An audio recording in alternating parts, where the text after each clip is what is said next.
Welcome back to R for Economics. In this video, we're going to be talking about the fred database and how to draw data using the API.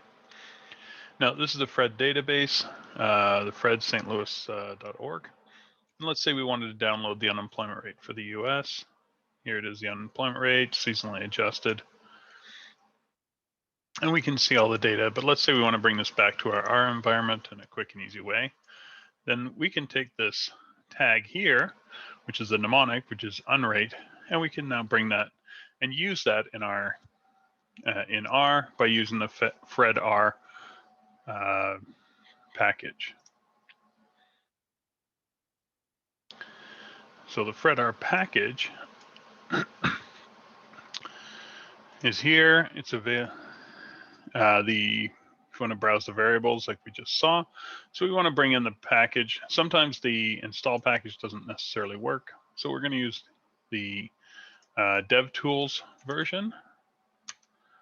Here we have to restart R. And then we can bring it in directly from SBoy's cell fredr.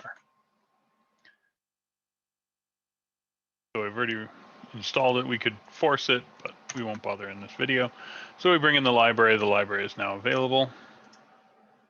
Here, if we look at the help, we can look at the package, and the function we're going to look at is the fredr function. And it brings in the series ID, which is what the mnemonic we saw earlier, and then its observations and other information that we could provide to it in order to bring data back. Now, in order to draw data, we actually need to have an API key. So we have to set the API key, and then this is available from the St. Louis Fed. You have to request one, and it'll be keyed to your email. So you need to key it in with your email and a password that you're going to be using to set up an account. So I'm just going to pause the video for a moment while I run that. So I've run my API key. It's a file up here, which I use to store that API key so that it's not in my actual documents. And then I can now request data. So here I request from fredr. I want the unemployment rate, and I want it to start in the 1990s and go to the 2000. And I can save it as a monthly because it's a monthly series. So I can get a summary, what the mean is, what the minimum, the maximum. And then I can plot the series as well, and I can see what's happened to the unemployment rate. Depending on the series, it may go back further, or it may be more data might be available. So here we have more years that are available.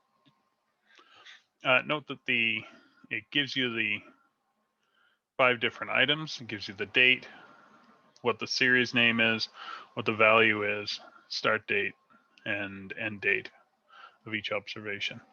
So you can use that information to construct time series using XTS or TS. You can also make unit changes. So we're going to do % change this time for a quarterly series. And we can see that everything is centered around 0, and that's the change of the unemployment rate. If we wanted this to be a longer series, now we have a longer series where these large spikes in the unemployment rate would probably coincide with a recession. Okay, that's everything from the fredr, and we'll see you in the next video.